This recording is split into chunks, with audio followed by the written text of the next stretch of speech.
Hey guys, it's Drew. Thank you for checking out the Sober Fix podcast, where we talk about addiction and living life sober, one day at a time. If you like what you hear, go ahead and follow us. And if you get some time, check out our Instagram page at the Sober Fix podcast, and also our YouTube and TikTok at the Sober Fix. Hope you enjoy the episode. What's going on, guys? Thanks for tuning in to another episode of the Sober Fix podcast. It is always a good day to be sober. And it's an even greater day when I have a guest on. So we've got Ian Fee on. He's the author of Wild Ride to Sobriety. He's an entrepreneur, creator of Make It Great. Ian, what's going on, man? How you doing today? Oh, I can't thank you enough for having me. And I love following you and the story and the message you got out there and the impact you're making. It's an honor to be on here.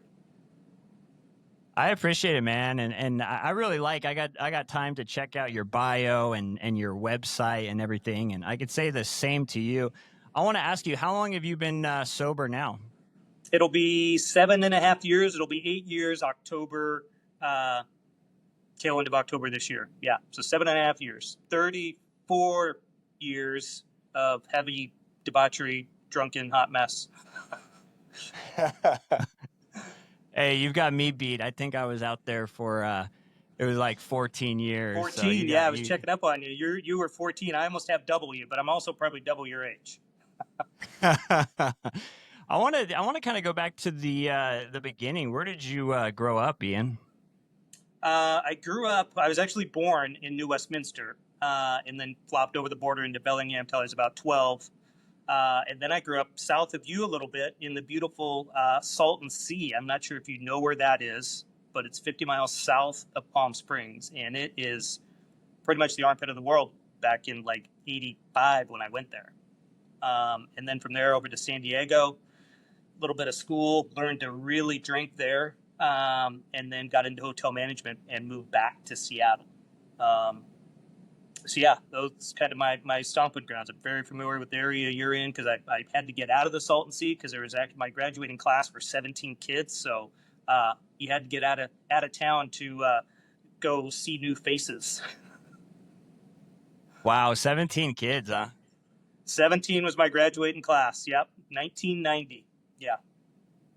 That's crazy. I think I had like over 1,000 or something. That's crazy at my school. Yeah, we kind of had to share girls, from like the kindergarten through 12th grade was on the same campus.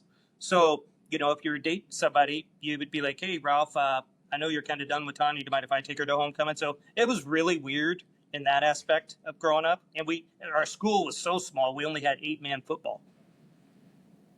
8-man football. Wow. I think I saw something in your bio, bartending at the age of 13 in the middle of nowhere. It was something like that. Can you tell me about that?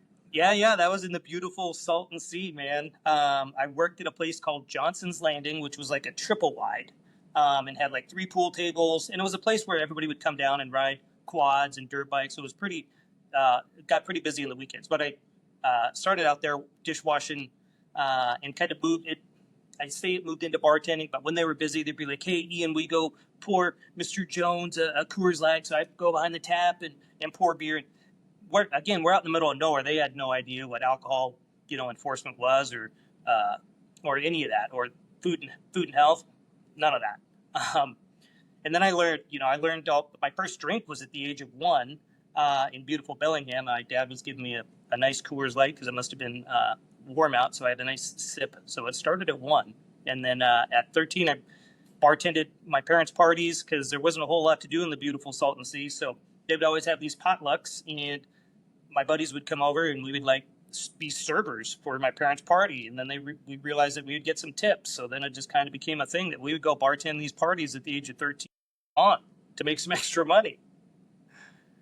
That's funny. So you started at 1 and then you're bartending around, 13. When did you realize, ooh, I really like alcohol? I don't know if I really ever liked it, but I really wasn't a big drinker in high school. But as soon as I got out of school and got out of the hotel business, and then I went into San Diego, I lived on Mission Beach, and I'd go to school and bonfires and Big Mouth Mickey's. I really ramped it up right out of high school, and kind of never looked back and went All-American for a good 34, 35 years. Yeah, and I also saw that's similar to mine. I was someone that started kind of later. Sometimes when I'm around other people in recovery, they talk about they started drinking every day at a really young age, and I really started taking off after 17 when I had just graduated. I had more freedom, I had more opportunity. I was away from my parents. I had the chance to actually drink as much as I wanted. I was going to ask you, how was college? Was your drinking affecting you at that age, or not yet? So I went to a hotel vocational school called Century Business College in San Diego. So it was real short. It was like six months. So it really didn't affect me. I was really good friends with one of my professors who was a drinker. So we would actually go to bars, and I still wasn't of age, and we would go drink and golf. And on the golf course, he would buy drinks. So um, I grew up around booze. My parents were pretty much social alcoholics. I'd go party with my professor. Still friends today. So yeah, I just was always around it, and I used it kind of as my superpower to build relationships, right? Because everybody goes to a bar. You can buy anybody a drink and be somebody's friend. So I really used that as my, like, I seriously thought it was my superpower. Yeah, I could totally relate to that. I didn't need to.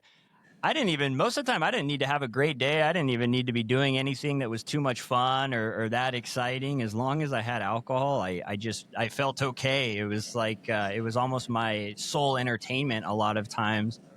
I was going to ask you too. I saw in your bio it said work hard, play harder, and that was something that I could relate to. Just that mentality. Can you talk about that a little bit?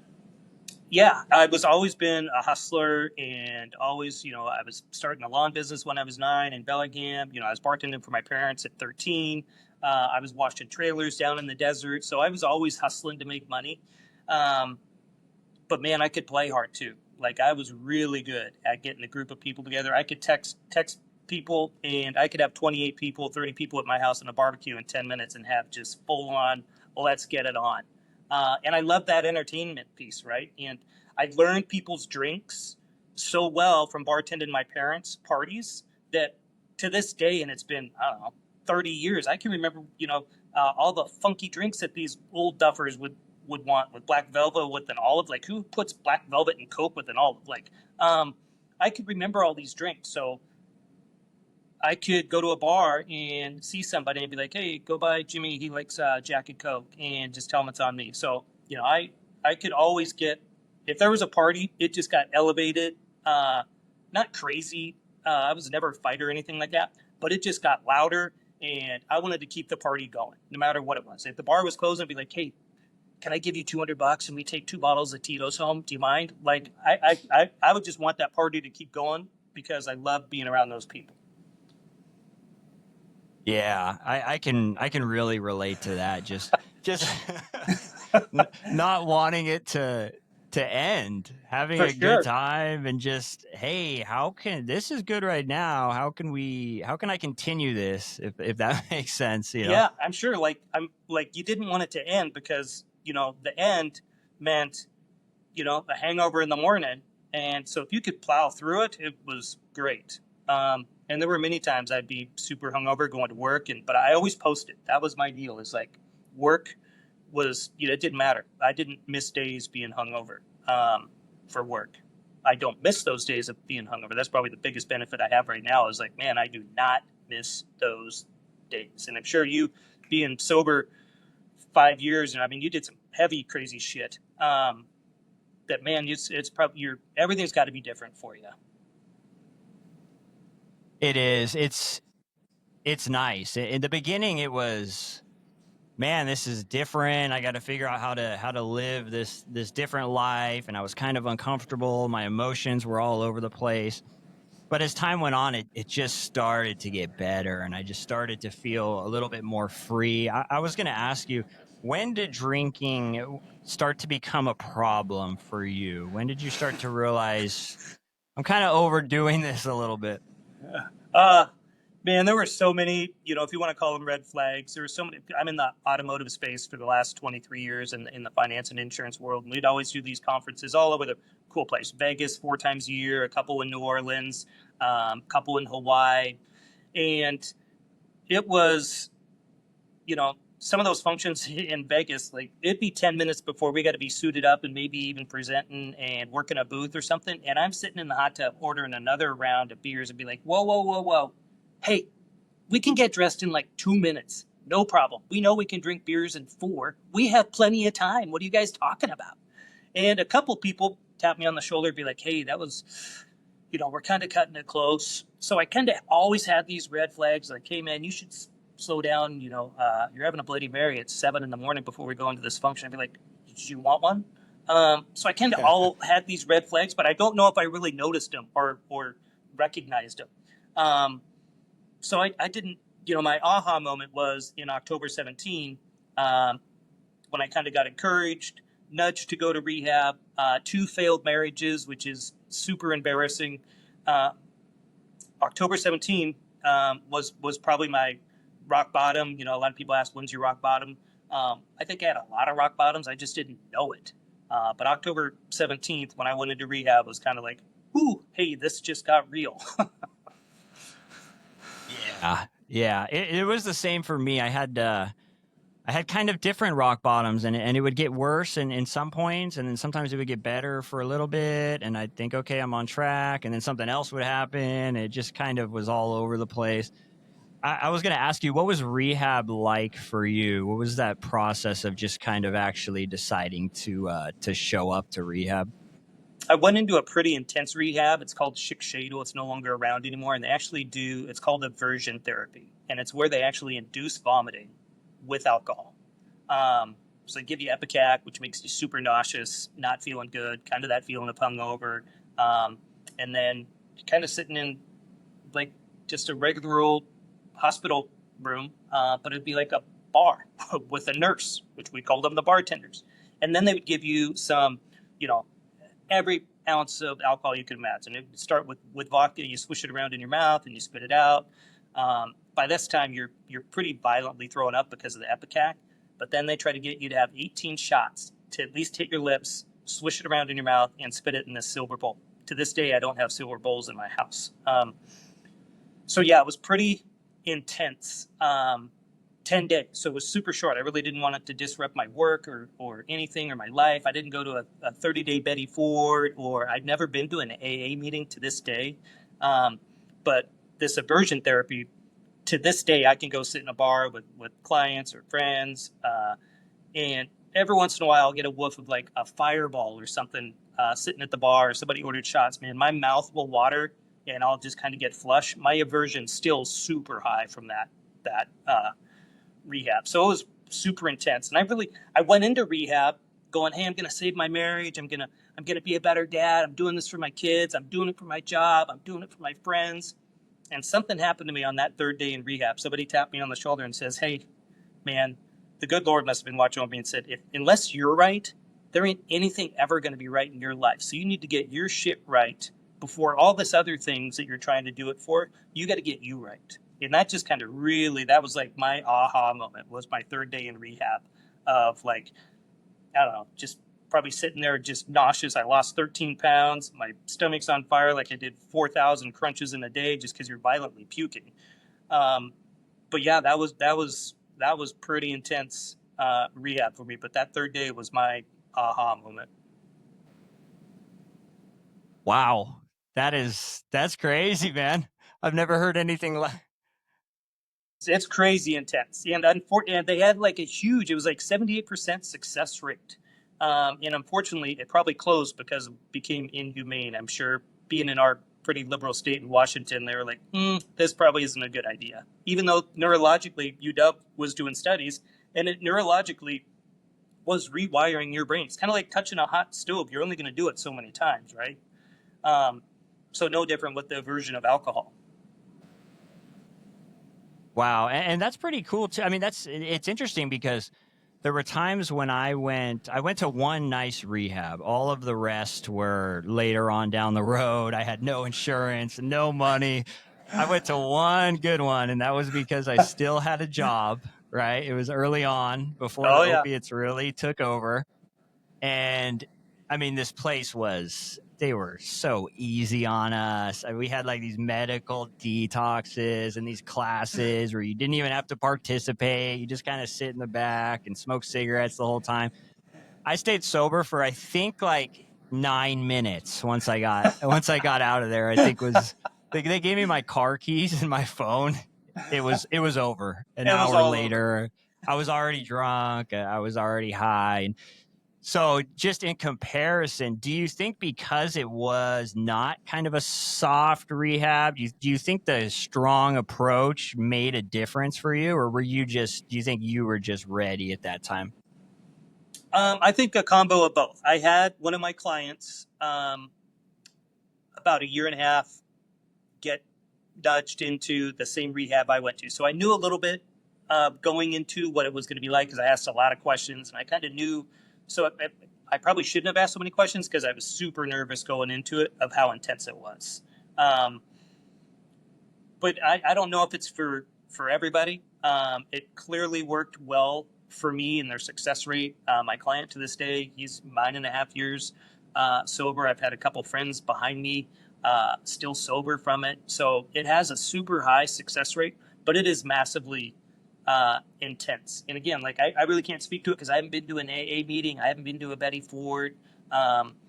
So I don't want, I always tell everybody, I get a lot of people, and I'm sure you do, it's like, hey man, how do you do it? I feel like there's a lot of people that are super sober curious out there, not with just alcohol. It could be anything, right? It could be porn. It could be shopping addiction. It could be methamphetamines. I mean, it could be blow. I mean, it could be anything, right? I think there's this movement, and I don't know if it's, people like you doing these podcasts, just sharing your story. I mean, like your story is pretty intense. Like you're pretty much on your deathbed and it like hits you of like, man, I got to do something, right?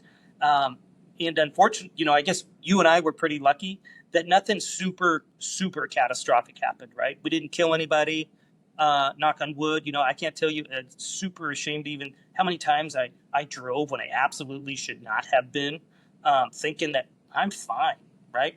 I'm an All-American. I can have 30 beers and drive in a straight line, no problem. I know I'm rambling, but it was that rehab really worked for me, and I was super happy that I went into it for sure.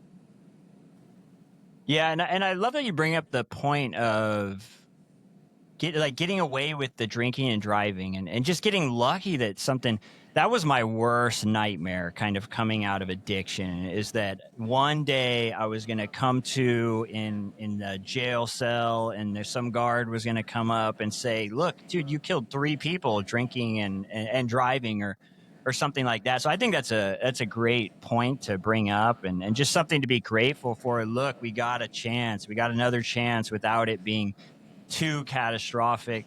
I want to go to kind of when you got out of treatment. What was that like in early sobriety? Was that hard for you? Was your head kind of calling for a drink? What was that like in early sobriety? I got served papers the day I got out. So that was a big pivotal point for me. Even though I went in trying to save my second marriage, I did so much damage that it shouldn't have been a shock to me. But that was a pivotal point of like, man, I could just go back and have a drink. And I talked to a lot of people of like, hey, how do you maintain that? And I talk a lot about like my core 4, my circle of people that are my ride or dies, that are my support, that they dream with me, they cry with me, we can laugh together, we support each other. If it wasn't for my core people, it would have been a real struggle.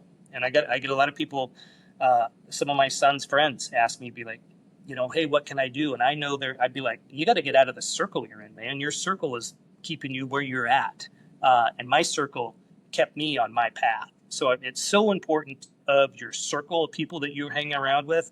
I mean, my circle went from ginormous. Like I said earlier, I could have 30 people at my house in 10 minutes. I could care less to have 6 people at my house today. So for me, that core people in my support system around me is absolutely been a lifesaver. And they're still there today for me. And I'm sure you had a whole posse of friends yourself. And then you look now and you're like, you probably got a pretty intimate core group that are like people you enjoy hanging out with, that support you and encourage you and appreciate what you're doing.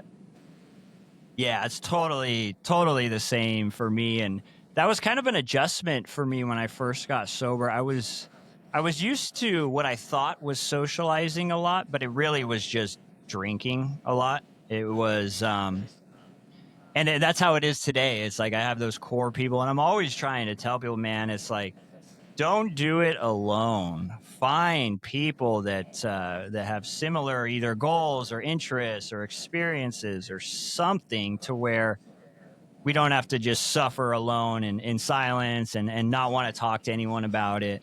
I want to ask you, Ian. So after getting sober, how did you come up with the idea for your book? Um, it took a while. It started with a couple guys I got sober with, and we were sitting in a place in Irvine, and a place where we would go have martini lunches.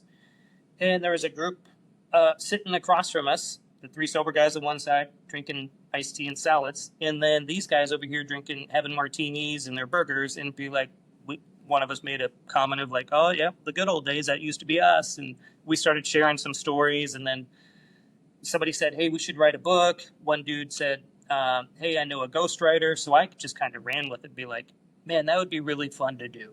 Um, that's kind of where the ball started, and that was probably 2 years ago now ish, sitting around that table in Irvine, and so that's how the book kind of came out. It was going to be the three of us. There's a lot of them in there. It ended up just being me taking the book to the 1 yard line, but they're a massive influence on the book, and there's a lot of funny stories and stories that'll make you cry in there that their names aren't in there, but for sure they're a massive impact on helping, and they were big supporters of the book.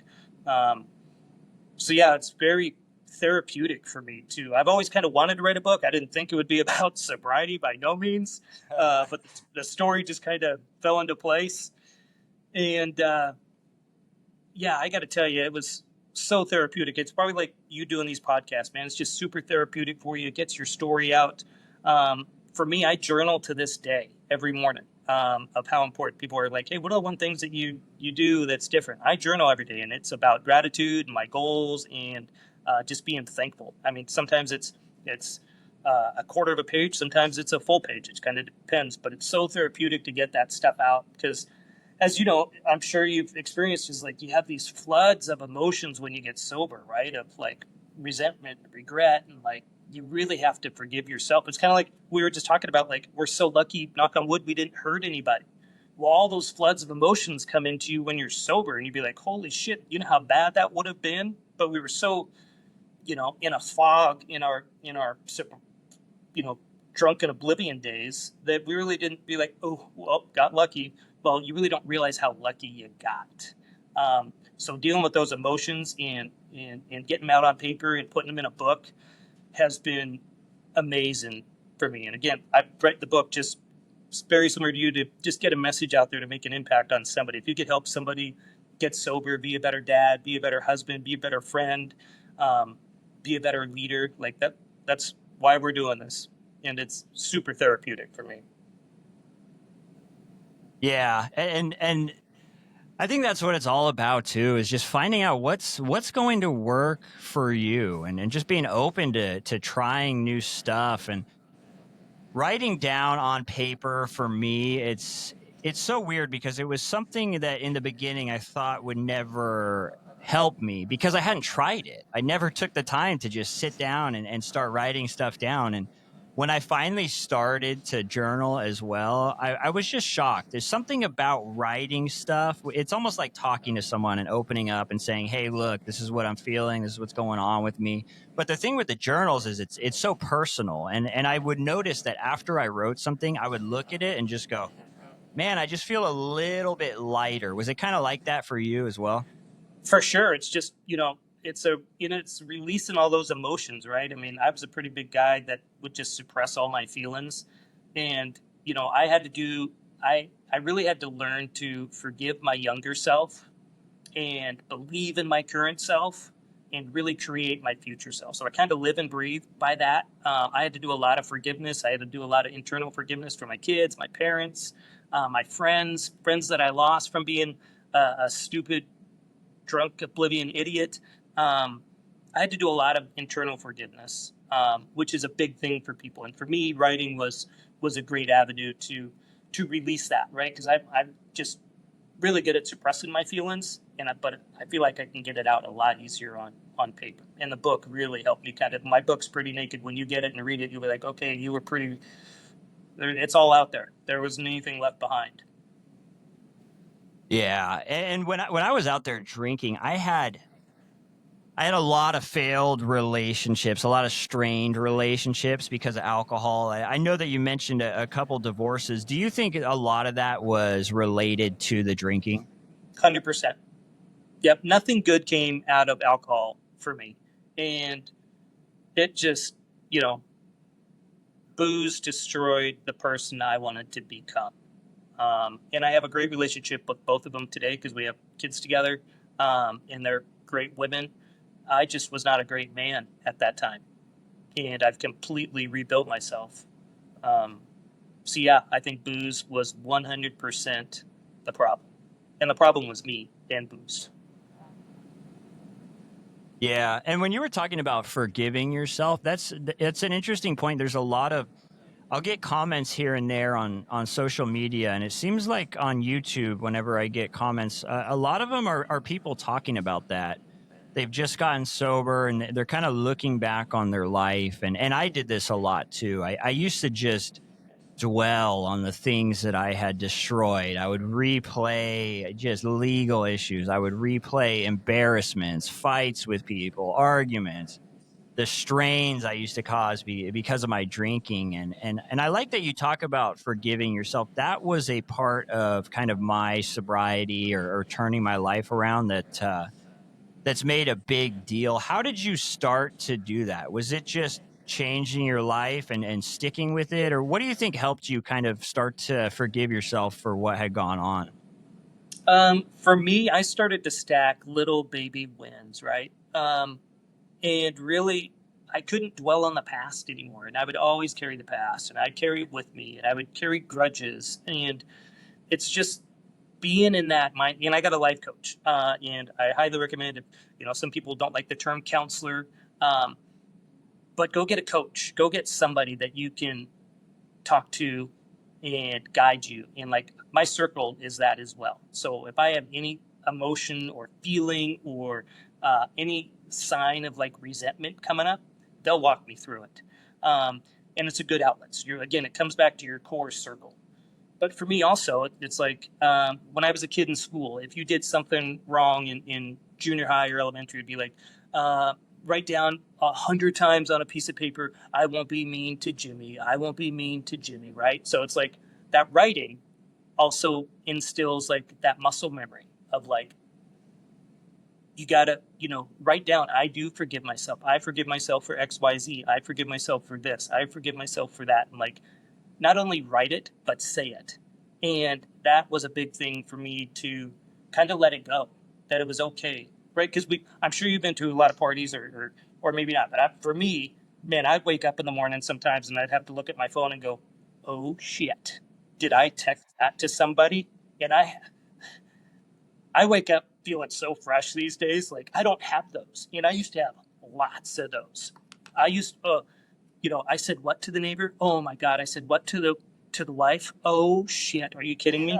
And of course it's one of those, right? Because they're in your circle and be like, hey, Mary, I'm really sorry. Like I said, you had nice boobs and like, I was drinking and everybody goes, oh, it's okay. You were drinking. It was funny at the time, right? But there are words that can never be unheard, right? That words are so powerful that I've said words to people that like I'll never be able to get them back. They may go, "Oh, it's okay. You were drunk and you were just being funny." Well, I don't have those anymore. So that's the biggest thing is like I have zero wake up in the mornings and have those regrets because I had those almost daily. And that's a Yeah. lot to deal with emotionally. And then you got to like hungover, deal with kids, go to your job, and figure out, be like, hey, I got to apologize to this person and this person. Oh, and yep, okay, I got to apologize. I'm gonna leave that one alone. I'm gonna let that one stew for a while. It was just a hot mess. Yeah, and that's another great point too. Just life's hard as it is, but when you start your day off with, oh, I said what? Or I used to look at my phone and I'd just be horrified sometimes because I'd read. What would happen is I would send some ridiculous text a lot, like right before I went to bed, and I wouldn't see the reaction until the morning. So I'm waking up to this bad text from this person. I'm thinking it's out of nowhere, but then of course I go back to the conversation and I see that I initiated it, and when you're talking about just, you mentioned having to, you're dealing with your kids and you're dealing with work and you got all these things you got to apologize for. Man, I think that's one of the great benefits. There's so many, but I think that's another great benefit of just being sober and not having to always apologize for stuff you did the night before. And it's a good thing. Yeah, it's such a weight off your shoulders and your mind, and it's like you don't start your day off, instantly with like drama, right? It's so refreshing. Yeah, that's the perfect word for it. It was always I was used to drama, and I think at some point I kind of liked it. It was just excitement and stuff going on, but towards the end there was nothing fun about it. It was There it was was just painful, and it was nothing just good came out of it. yeah. I want to ask you, how you mentioned your kids. How have your kids played a role in you kind of staying sober and finding motivation to stay sober? Man, they've been awesome. I actually had them write letters, and they're in the book.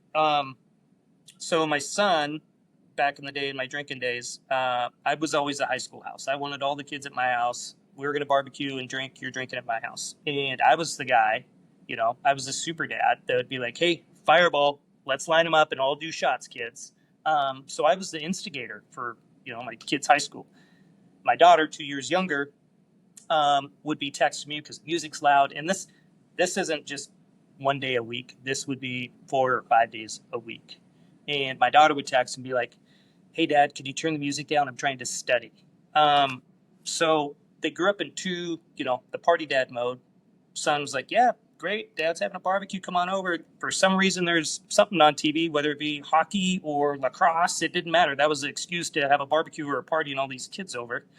And then I would just do shots with them and make sure they're drinked up and fed up. While my other daughter, who was super smart, graduated early, graduated Seattle U, criminal justice degree, goes to abroad to get her master's, was the one texting, hey, could you turn the music down?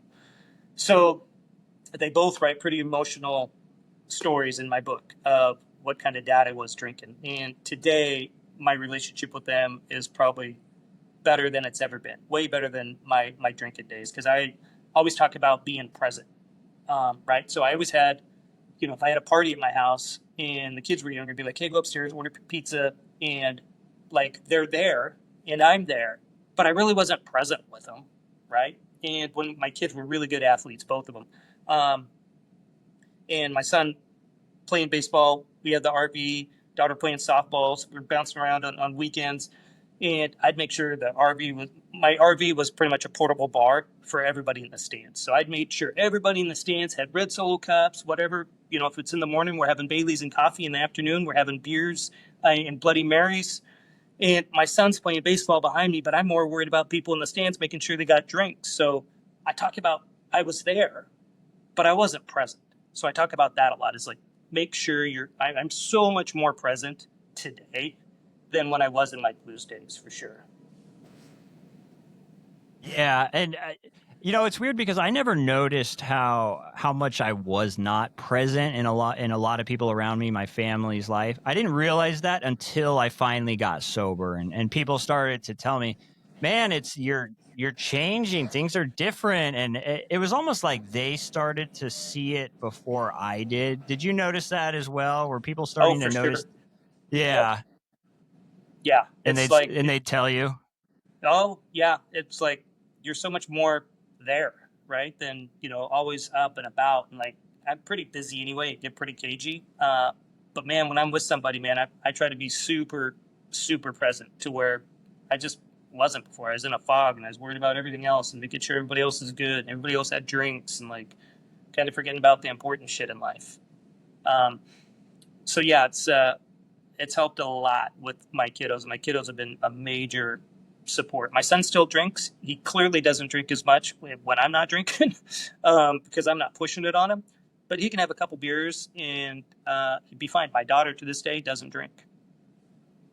And then my 14-year-old, I have a younger one who's a good athlete as well. I'll be interested to see if she dabbles in alcohol or not, or if she takes her sister's path or her brother's path. But I think she sees podcasts and the book and the different person I am today. I'd be surprised if she does, but we'll wait and see. Yeah, it's interesting because you just never know. I have two. I was a full blown alcoholic addict, whatever you want to call it. But then I have two sisters who just never really drank much. Just I'd watch them have one, maybe two, and they'd put the drink down, and of course I'm picking it up and drinking whatever Yeah, was you there got to and finish it. stuff. Of course, you got to finish it. Yeah, it's interesting, just a whole different thought pattern between those that are kind of drink normally and those that overdo it. Yeah, I was all in. If we're gonna drink, let's get it on. It wasn't like have one or two. I would say that and it'd be like, hey, I'll be home in a little bit, babe, and it would just stop in for happy hour with the guys, one or two beers. Well, that turned into 10 to bringing a party home. Who are all these people? Yeah, like she'd be like, again, it's a Tuesday. That's funny, man. Good times. Yeah. I want to ask you, were there any times that you struggled and almost drank in sobriety? Did you have any of those close calls throughout the years? My close calls, because my aversion's still super high, my close calls are because I'll still go to bars. I'll still order people drinks. I can still be the life of the party. And I'm not here to preach not to drink or to drink. So I'll go order a round of drinks. And I always drink soda water. Soda water is my go-to. Soda water and lime. Well, a lot of bartenders, especially when it's busy, they just assume it's going to be vodka soda. So again, my new gal, friends, they'll sample my drink because there's been a couple times where like it's barely hit my lips and I will vomit in the trash can next to the bar. That my aversion's still high. So those are my close calls. I really haven't had like, oh man, I sure wish I'd sit and watch the sunset and we're having a nice steak dinner. Wouldn't it be great to have a nice glass of wine? I really don't have those. I don't have those. I do have close calls sometimes at bars when I watch a bartender. It just recently happened a couple days ago, and ordering drinks and very clear, like soda water only. Put 2 straws in it with a lime. Make sure and they just poured the whole thing. But I saw it, so I'm like, hey, that's got vodka, and I just want soda water. And they're like, oh, sorry. So I'm just very aware of it. Just in my aversion's so high, like I told you earlier, like I could go sit in a bar and sometimes those goofy little mats that sit on the bars where, they're mixing drinks sometimes. I'll get a whiff of that from somebody, mixing a drink or something, man. I'll be like, whew, I feel like I'm going to throw up. See, I don't have that. It's a long answer, but I really don't have those cravings, if you will. That's awesome. And do you think like throwing up when you taste it, do you think that's still from your experience at rehab? For sure. Yep, absolutely. That's pretty amazing, man. Yeah, I wish he was still around. Yeah, I had one guy go through the rehab that I went through and also attended AA meetings and attended AA after going through aversion therapy. And for him, it was like, man, I don't know how I did those AA meetings because it just kind of wore me out with some of the stories. But again, I think everybody's so unique. I think AA is an awesome program. Any place that you can go and you want to make a difference in some sort of sobriety is awesome. I don't care what it is. I would try them all until you find one that fits for you.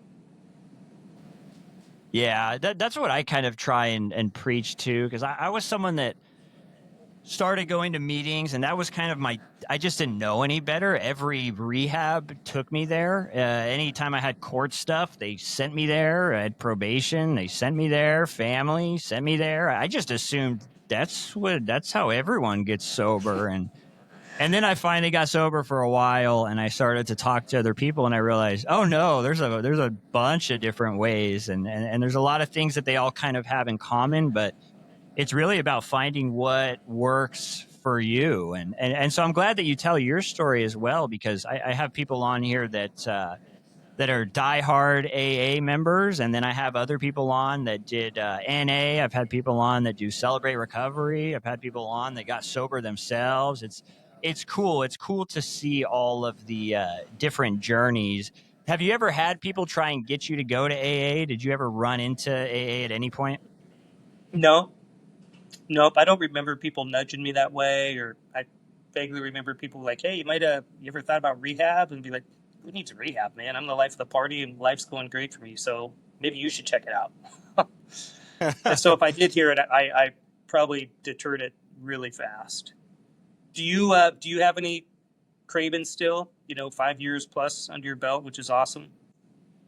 I haven't. I think in early sobriety there was times where I thought about it, but mainly now I just realize now I'm very confident about where it takes me. I've tried so many different ways to kind of drink a couple, or just figure out how to not overdo it. And I always end up in one place for me eventually, and it's detox every single time. The story starts off different. Sometimes I would have a couple beers. Sometimes I would try smoking some weed. I would drink because I wanted to celebrate. I would drink because I was sad. But no matter what, within a few weeks, I typically found myself back in detox. So now, if my head ever tells me, because there's times it'll be a hot day, I'll see someone drinking a beer, and just the initial thought will come, "Oh, that'd be cool right now. It's hot, just a cold beer," and then I just stop and I just think about everything, start getting flooded with a lot of my experiences, and I go, "Yeah, no, I'm good." Have you ever tried any of the? I mean, like every brand now has NA beers. I haven't tried them. No, I have not. But I have friends that swear by it, and then I also the thing I like too is because I know a couple people that are kind of younger in sobriety, and it's one of those things where they're 21, 22, 23, and they talk about going out, and just everyone their age is drinking, and they Mm-hmm. talk about, hey, look, I want to go out with my friends that are good people and like to have a good time, but I just want to have something kind of to hold like everyone else is, because I could see how at that age, you're the only one person not drinking. Hey, why don't you have a beer in your hand? Yeah, So the peer pressure really takes over. Yeah, yeah, and so I think those are great. I'd be open to trying it. I'm not against it in any way. I think whatever works, man. Whatever's going to help you get by and feel comfortable and have a good time and better yeah. your life. I'm all for it. I was going to ask you, Ian, how did you start your company now? How did that come about? Make it great. Can you talk about Make that it a little bit? great. Has really started it started when I was in rehab. We'd go outside. I'm not a smoker, but everybody would go outside in this big round table smokers lounge. And I've always I'm always a life of party, even no matter where I'm at. So for there, when I was in rehab, I would order in Dairy Queen smoothies for everybody. We would have pizza come in. So I was always the guy spearheading that, and making everybody. Somebody made the comment of like, "Man, you make everybody feel great," and that's where "Make It Great" kind of like happened. And one of the gals smoking like drew the logo. That's the logo today. Just some mountains. Um, really haven't done a whole lot with it. It started off with my kids were just getting out of college, so I wanted them to be a part of it, and go spread a good message and go make people feel great. And it's not it's how you make people feel, not what you say, right? And it's just that energy and the presence that you bring. So that's kind of was the formation of that, and it all started around rehab, around a smokers table with just random some people kicking around. So it really hasn't. I'm really trying to get it rolling here in the next couple years to be able to make a bigger impact on people, and use that platform a little more. But it started in Started in rehab, which is a good mental memory for me to keep it pushing. That's a great memory. I can't. I don't know too many people that started their company started in rehab. That's pretty cool. Yeah, yeah, with some really good people. That's cool, man. Well, what's next for you? Do you have any? What are your plans over whether it's sobriety or over the next year, or maybe it's with the company? What are your goals going Man, forward? I feel like my call and the whole reason, the book thing and getting my story, uh, on my social media of just the people that we make an impact on. And I know there's a flood of people that you silently make an impact on that sometimes you don't even know that you're making an impact on. Um, for me, I think that's my calling into, my passion to really get a message out there and get our stories out there to make a difference so we can catch somebody before something stupid happens, before they have too many drinks and they drive and something bad happens, to help somebody be a better dad, to be a better son, to be a better business owner, to follow your passion and find your passion. Of sobriety for me, everything has been better. Nothing good came out of booze for me. Like, I've wasted 34 years. I was just doing the math. You're not going to believe this. Over $1 million in booze in 34 years. From crazy bar tabs to client dinners, wine and King's wine at $300-400 a clip. Like, 34 years of boozing, $1 million. So I sure wish I could have that $1 million today. Yeah. So Wow. if one of those, if there's one little nugget that somebody could grab out of that book and it make an impact on them, man, that warms my heart and makes me feel amazing. And I hope they carry that message on of just continuing to just try to be better every day. And I got a lot of little things that I did. I lost 80 pounds not drinking. I was a pretty big, large Marge. There's some you'll chuckle when you get the book on Monday of like, oh my God, that was you. Be like, you're not even recognizable. I was a pretty large Marge back in the day, and all just wasted calories. So I in my book I talk a lot about stacking little baby wins. Be like, hey, how'd you do it? It'd be like, well, today I don't look at my phone for a half hour. I journal. I cold plunge. Um, I have gratitude journals. So I have all these things that are like, oh my God, it's a lot. Well, I've been stacking these things for 7.5 years. I just didn't come out of the gate journaling every day. Had to become a habit. And then I introduced, going outside, doing 2 minutes of breath work. All that took time. I didn't cold plunge for 3 minutes my first time. I could barely do it for 5 seconds and I froze my ass off. I was like, what am I doing here? So I just had Yeah. to stack all these little baby habits, and there's a lot of that in the book of just my health journey and my mind journey. Which, man, getting your mind right, because we have these little chatterboxes, right? We have 60,000 thoughts a day, and how do we can control them? And especially coming in sobriety, be like, hey, you can go have one. You can nobody's gonna know. Like, we have these little chatterboxes, right? That they just argue back and forth in our head, and we battle those every single day. Whether it's addiction, relationships, we all have crazy random thoughts we're carrying, and most of those crazy ass thoughts, 85% of them, we keep carrying them from the previous day, right? We're just regurgitating our past instead of like changing our mindset of like, how can we focus on what we're going to go do next and not let this hinder us, right? And I think that's a big thing in sobriety is like, we talked earlier, is like we have all this baggage and all this resentment and all this, you know, emotional trauma back here that we just keep add it to the trailer and let's keep towing it along with ourselves instead of unhooking that shit and let it go. Um, so I'm excited to get that message out. Such great stuff, though. I mean, everything you're talking about. The one thing that I'm thinking about adding, and I'm glad that you mentioned this. How has it been cold plunging? Tell me about that experience.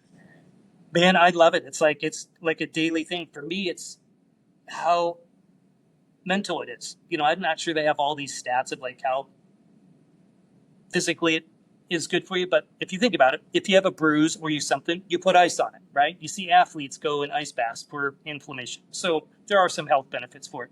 For me, it's mental, man. It's like, it's cold. It's 40 degrees or 52 or 48, whatever the little cold plunge tub is, or a cold shower. I started with cold showers. And in Seattle, the water is absolutely cold in the middle of winter. Um, And you just go in there. And for me, it was like, I'm going to do this 5 seconds. And then, I'm going to do 5 seconds this week. That's it. I'm going to end with cold. And it's cool. 5 seconds feels like 4 days. And then the next week, I'll be like, I'm going to do this 10 seconds. And I just kept stacking that. And for me, it was all mental, but I felt great, right? It's such a dopamine hit for me in the morning. They equate it to like it's having 6 cups of coffee. Well, I just feel energized. And I do remember back in the day, my drinking days, jumping in cold lakes, and I felt like $1,000,000. I'd be like, I just instantly got sober. This is amazing. Why didn't I think of this before? Um, so for me, cold plunging is mental, and I look forward to talking to you in 90 days and asking you like, how's it going with the cold plunge? But just most people are like jump in for a minute and they can't do it, or it's absolutely terrifying on their body, and they quit.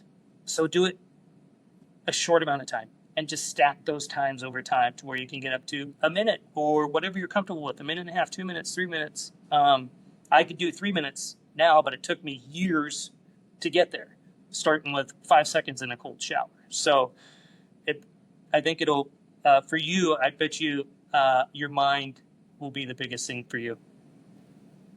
Yeah, and I like that you mentioned so if someone were to look at your kind of routine today and they go, oh wow, you do a lot. You're doing the gratitude and you're journaling and you're doing the cold plunge. But I like that you mentioned it doesn't always start off like that though. You start off, you get a routine, you start you get better at it. You started with the cold showers, then you're doing the 5 seconds, 10 seconds. You kind of work your way up to that. I think that's a great point, because I think sometimes people think, well, how am I going to do all this stuff they may look at what me and you do on a daily basis and say, how am I going to just find the motivation to do all this stuff to stay sober each day? But it takes time. We've worked our way up to it. You kind of, and I just love that you talk about the small wins. And that's something for me that has helped so much, because in the beginning, I had so many things going on in my head, like you talked about the chatterbox. I'd wake up in the morning, I'd have all this stuff in my head, all the past and mistakes, and it just, every win made me feel just a little bit better. And for me, it was maybe I'd go to a church or something, or maybe I'd call another person that is sober, or maybe I would just show up to something, or maybe I would exercise, like just the little things that would just make me feel a little bit better each day. I'm really glad that you bring that up, counting the wins. I think that's a amazing way to just get by sober and to start to build a whole nother life. I got a couple questions for you, Ian. I appreciate you, man, taking the time. I was going to ask you, how important is the gratitude stuff for you today? Finding a way to just stay grateful. It is an absolute game changer because there's so much in our world with these cell phones and social media and just this constant flood of noise it's always there, right? Like one of the things, I don't look at my phone for my first 30 minutes so I can get myself right, because every time I look at that thing and work or social media, you got to react, right? So I try to get myself right before I have to react. Um, Gratitude for me has absolutely been a game changer, and it's relatively new to me, probably this last year-ish. Wake up and whatever it is you want to be grateful for. One, hey, I'm alive.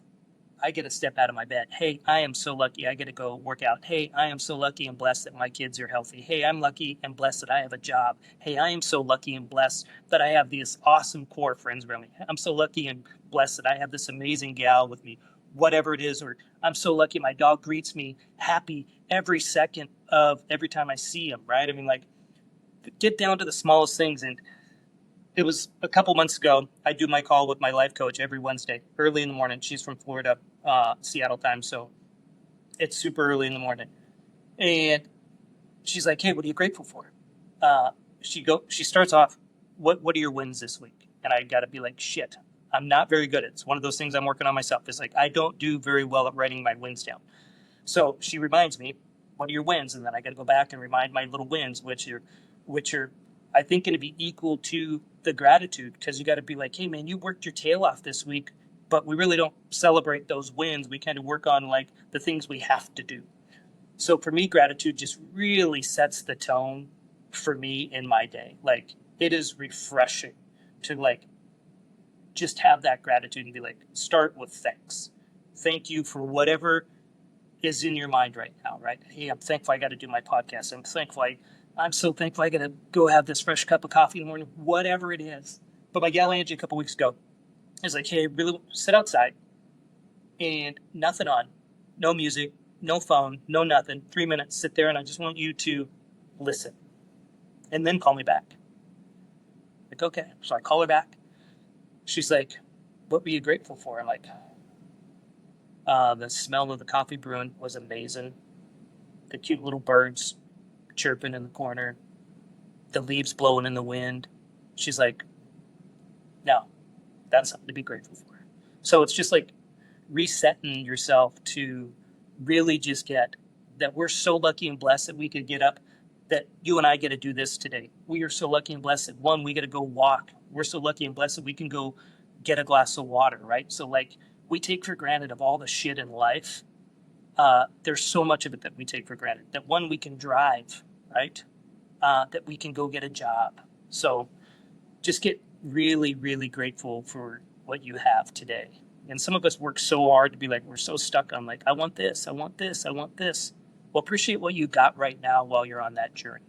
And that's been a big thing for me, is like, when I sold my company, and I talk a little bit about in my book, I went super depressed in 2016. Like, I sold my company, I got all this money in the bank, and life's great. And man, I went on this massive 2-week drinking binge because it was over. It was like, what's next? Like, I sold my company, it's all over. Like, I got nothing now. It's what's worth living. Super depressed. To where today I really enjoy the journey. Before I didn't enjoy the journey, if that makes sense. Yeah, that makes a lot of sense. And do you think selling the company, was it kind of, did you feel at the time it was a loss in your purpose or something along those lines? Yeah, like my purpose was, I was like, a big company bought it. Now what? I've been working my whole life to sell this company at some point. And then when it happened, it was like, it was not what I expected to feel. And part of that probably was all the booze. I think it would be way different today. Uh, One, I think that company would have 10x if I wasn't drinking. You know, I related to, like, I'm driving down the HOV lane in California with the emergency brake on, to where in a fog, right? I'm hungover with the emergency brake on, driving in the HOV lane. What if I had a clear head, no fog, no emergency brake? Where would that have been? Yeah, that's interesting. Yeah, that is interesting to think about. Ian, man, I've had you on for almost an hour. This is what I normally ask everyone towards the end.